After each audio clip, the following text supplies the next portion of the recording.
Chris Broussard is still with us. Chris, I want to know, what do you make of this? What do you make of this hire? Well, I thought Greg Popovich would have been the ultimate hire, the ultimate win. But I have to be honest, considering their ages, you know, Pop and Steve Nash, this might even be better. Look, Steve Nash has a great relationship with Kevin Durant. I don't know when or how it started, but it started when KD was in Oklahoma City. He used to talk basketball and strategy with Nash. He even talked about Golden State and the way they played their offense and how much KD liked it when KD was still in OKC. Obviously, that continued when KD went to Golden State. Nash was a consultant. So that's a great start for these two guys. He's going to have KD's respect. And I think Steve Nash is probably one of the few people on the planet that Kyrie Irving thinks can actually tell him something about playing point guard. So I think Kyrie will listen to Nash. I think he'll soak up what he tells him like a sponge. So obviously it's a great fit with the two stars. And Nash is one of the most, or has been involved with the most innovative and productive offenses we've seen in Dallas even. He and Dirk Nowitzki, that was one of the great offenses in the league, really in modern history. And then obviously what he did in Phoenix under Mike D'Antoni. So I kind of feel, look, he hasn't coached, so we don't know. But this reminds me of when Steve Kerr went to Golden State. And he found a perfect offense for that group and took them to another level. I think he's going to be able to find a nice mix for KD and Kyrie, and then guys like Joe Harris and Karis LeVert and the surrounding cast. So I think this was a home run for the Brooklyn Nets. Yeah, I think it caught a lot of people by surprise. It caught me by surprise, but I agree with you. I think it's a great fit. The thing that I'm starting to see, unlike football, yeah, you need X's and O's, but you need to be able to manage personalities because basketball is such a superstar-driven sport.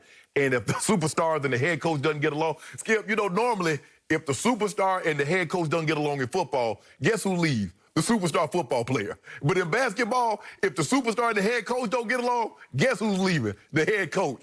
And so he has a head start because he has this personal relationship with Kevin Durant. Sean Marks played with Steve Nash in Phoenix. They were together. So that's a relationship there. And as you mentioned, Steve Nash has MVPs. It's easy to talk to someone when you have credentials, when you have accolades.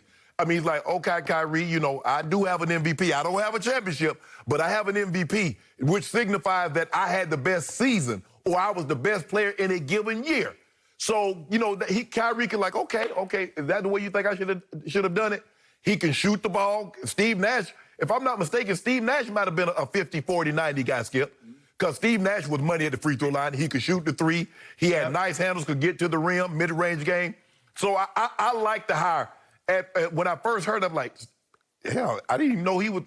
Well, you have to figure. I figure everybody, if you sit on the bench beside the head coach, you have aspirations of becoming a head coach. So I shouldn't be surprised. But like you said, I believe they think that lightning can strike twice. They saw the success that Steve Kerr had in Golden State.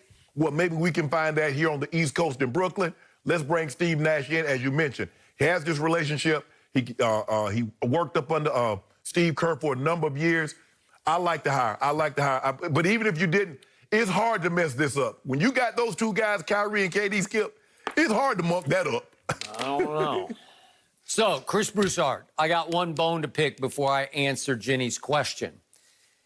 Greg Popovich coaching the Nets, you think that was the ultimate move? Would have been Kyrie, great, Skip. That they would have lasted 15 minutes with Greg Popovich. He's Bill Belichick of the NBA. He's as old school drill sergeant as you can get. And he got away with it all those years in San Antonio because Tim Duncan and Manu and Tony Parker endorsed it. They bought into it. They bought in, especially Tim Duncan. Tom Brady let Belichick get away with it for all those years because he bought in and made sure the locker room bought in until Giselle finally went to Robert Kraft 2017 after, what, almost 16 18 years. Yeah, whatever it was, and said to Kraft, why do you let the head coach still treat my husband like he's Johnny effing Foxborough?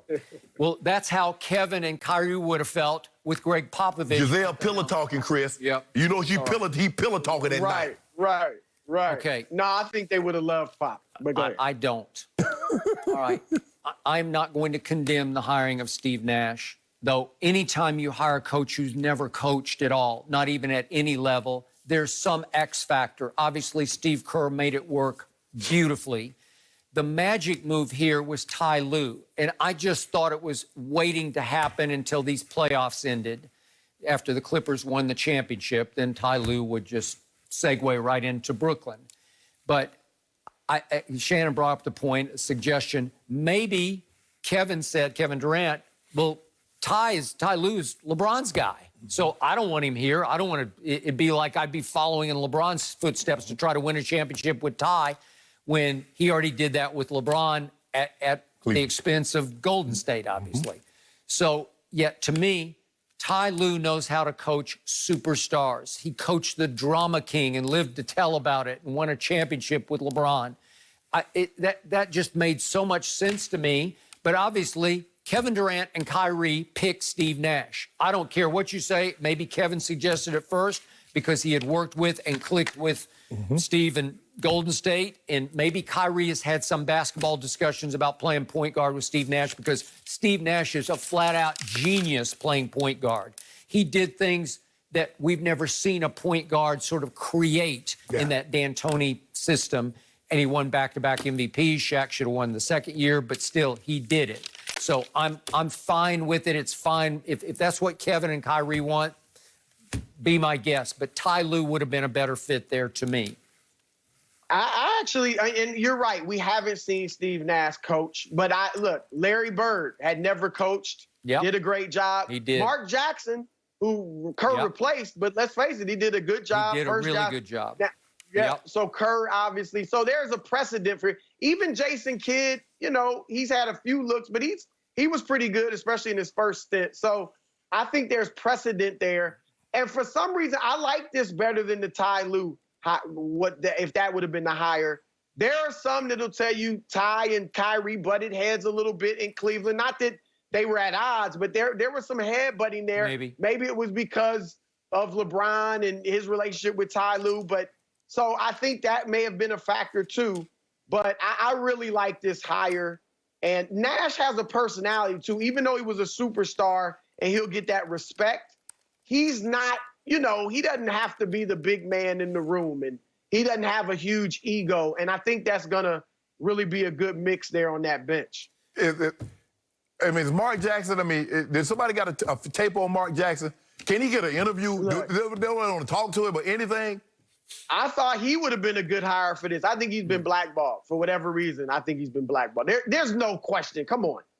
The Knicks, he can't, the dude from New York. That's Taylor, that's on a silver platter right there, Skip. And he can't even get an interview. I think it didn't end well in Golden State. Okay, Skip, okay. It didn't. And you know it's a copycat league. And when those owners talk in Golden State, as much success as they had, owners around the league listen, unfortunately. And Chris, I got to bring this up because you can appreciate it as much as anyone can. Mark Jackson is, can I put it, very religious, like wears it on his sleeve, and some owners don't love that. Maybe it's a little threatening. Is that possible?